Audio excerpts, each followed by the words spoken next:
রমজান মাসে সারাদিন রোজা রাখার পর ইফতার আমাদের জন্য স্বস্তির মুহূর্ত, কিন্তু এই সময় অনেকেই একটি ভুল করেন। ইফতারের অল্প সময় পরই ভারী খাবার খেয়ে ফেলেন। এর ফলে হজমের সমস্যা, অস্বস্তি এবং ঘুমের ব্যাঘাত দেখা দিতে পারে।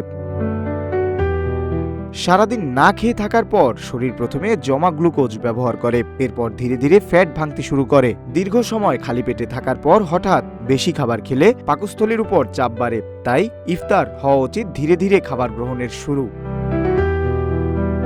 ইফতারে সাধারণত খেজুর, পানি, ফল বা হালকা খাবার খাওয়া হয়। এসব খাবার রক্তে শর্করার মাত্রা স্বাভাবিক করতে সাহায্য করে, কিন্তু এর পরপরই যদি ভারী ভাত, মাংস বা ভাজা পোড়া খাওয়া হয় তাহলে শরীর হঠাৎ অতিরিক্ত চাপে পড়ে।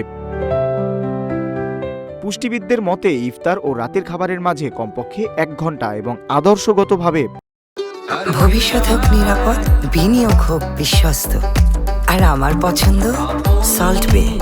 ওয়েলকাম টু সল্ট বে।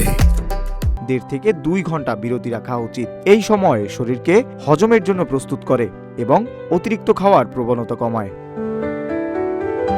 এই বিরতির উপকারিতা অনেক। এটি হজম প্রক্রিয়া সহজ করে, রক্তে শর্করার ভারসাম্য বজায় রাখে এবং গ্যাস্ট্রিক বা অম্বলের ঝুঁকি কমায়। পাশাপাশি কিছুটা সময় গেলে ক্ষুধা নিয়ন্ত্রণে আসে, ফলে আমরা কম ও স্বাস্থ্যকর খাবার খেতে পারি। অন্যদিকে বিরতি না রাখলে পেটে ভারী ভাব, গ্যাস, ঢেকুর, বমি ভাব এবং ঘুমের সমস্যা দেখা দিতে পারে।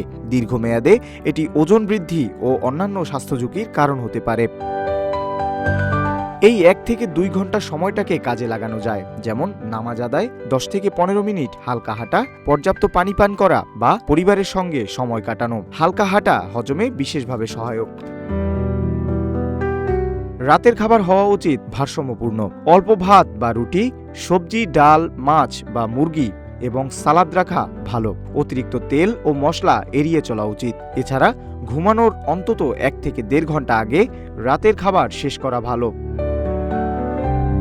সবশেষে বলা যায়, রমজানে শুধু কি খাচ্ছি তা নয়, কখন খাচ্ছি সেটিও গুরুত্বপূর্ণ। ইফতার ও রাতের খাবারের মাঝে অন্তত 1 থেকে 2 ঘন্টা বিরতি রাখলে শরীর সুস্থ থাকে এবং হজম ভালো হয়। সচেতনতা ও সঠিক সময় ব্যবস্থাপনাই হতে পারে একটি সুস্থ রমজানের চাবিকাঠি।